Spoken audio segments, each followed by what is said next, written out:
বিশ্বকবি রবীন্দ্রনাথ ঠাকুরের দুই রানী দৃষ্টি কোথায় লুকিয়ে বেড়ায়, মেঘের দল হয়ে সেই দেখা দেয় আরেক ধারায় শ্রাবণ ধারার জল।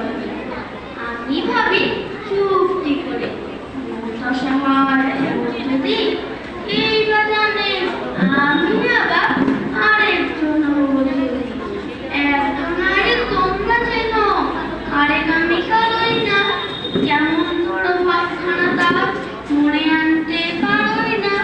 হয়তো বা ওই মেঘের মতন নতুন নতুন রূপ ধরে কখন সেটি ডাক দিয়ে যায়, কখন থাকে চুপ করে, কখন বাসে পূবের কোণে আলো নদীর বাঁধ বাঁধে, কখন বাসে আধেক রাতে চাকে ধরার ভাত ফাটে। শেষে তোমার ঘরের কথা মনেতে তার জেগে আসে আমার মতন করে আবার তোমার কাছে সেই আসে। আমার ভিতর লুকিয়ে আছে দুই রকমের দুই খেলা, একটা সে ওই আকাশ ওড়া, আরেকটা এই বই খেলা। নমস্কার।